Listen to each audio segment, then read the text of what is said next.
As the Trump administration continues to carry out its immigration crackdown, American farmers are facing a labor crisis. According to the Bureau of Labor Statistics, the U.S. agricultural workforce fell by about 7% between just March and July, a loss of 155,000 workers. That is in line with numbers from Pew Research, which show a total loss of 750,000 from the immigrant workforce from January through July.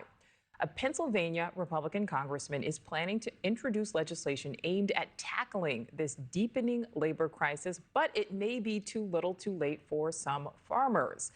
Add to that President Trump's tariffs, which have created a drop in sales of various U.S. agricultural exports, including soybeans. Data from the American Soybean Association shows the U.S. is losing out on billions of dollars in purchases from China, which spent over $3 billion on soybeans in the second quarter of 2024. So far has spent $0 this year. So here with us now, someone on the front lines of this crisis, soybean farmer and president of the American Soybean Association, Caleb Ragland. Caleb, thank you so much for giving us some of your time today. I mean, those numbers are bleak. How difficult is it to be a soybean farmer right now?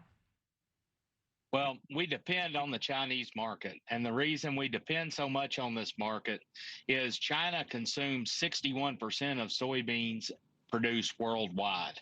The rest of the world is 39%.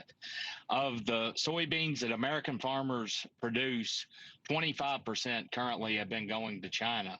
And right now, we have zero sold for this crop that's starting to be harvested right now. So it's a five-alarm fire for our industry that 25% of our total sales is currently missing. And right now, we are not price competitive with Brazil due to the retaliatory tariffs that are in place. Our prices are about 20% higher, and that means that the Chinese are going elsewhere because they can find a better value.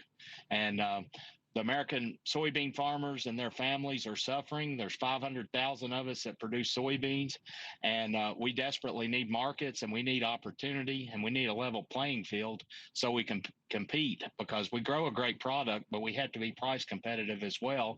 And there's an artificial barrier that is built with these tariffs that makes us not be competitive. And Caleb, you are out, in the equipment right there. We can see that you're up there. You're talking about harvesting is happening right now. Once your crops are harvested, what is going to happen to all of that supply?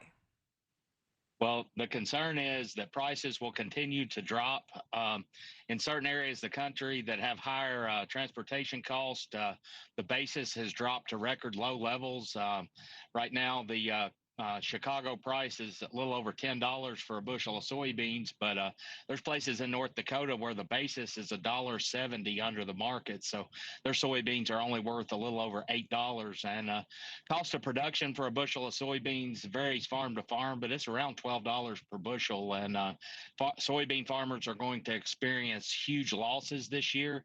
The farm economy is already struggling due to many factors, including high cost of production, which tariffs are impacting as well. And we just need a level playing field. We need a free market to work. And American farmers are great at producing, but we don't need these barriers out of our control put up that make us uncompetitive in both selling our soybeans and in purchasing the inputs that are required to grow them, such as fertilizer, pesticides, seed, equipment. The aluminum and steel tariffs have a huge impact on the equipment we use as well. So this hits us on all sides. Absolutely. I mean, farming is such a vital part of our economy, of just America's way of life. So, Caleb, some farmers now in the U.S. are turning to things like Airbnb or corn mazes to try to outlast this downturn. Do you know any farmers who are doing this? Do you think that would be enough to really get farmers through this downturn? How long do you think that you and other farmers like you can sustain your livelihood if things stay like this? Well, soybean farmers have a huge amount invested. An Airbnb is not going to help a farmer that's looking at losing $1 million or huge numbers. I mean, right now, it's predicted soybean farmers can lose $200 or more per acre on this crop.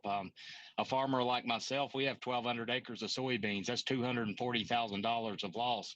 That's a whole lot of Airbnb and other alternative forms of income.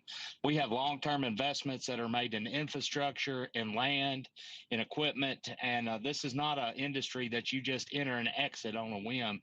We have huge long-term financial commitments, and we just need the markets to be there. We have worked to develop the Chinese market as an industry for over 40 years, and it's been a wonderful relationship. We simply don't need artificial barriers put up. I also want to note soybeans are the #1 agriculture export for our country. This is huge for the economy of our country as a whole, and also for the rural communities that we represent.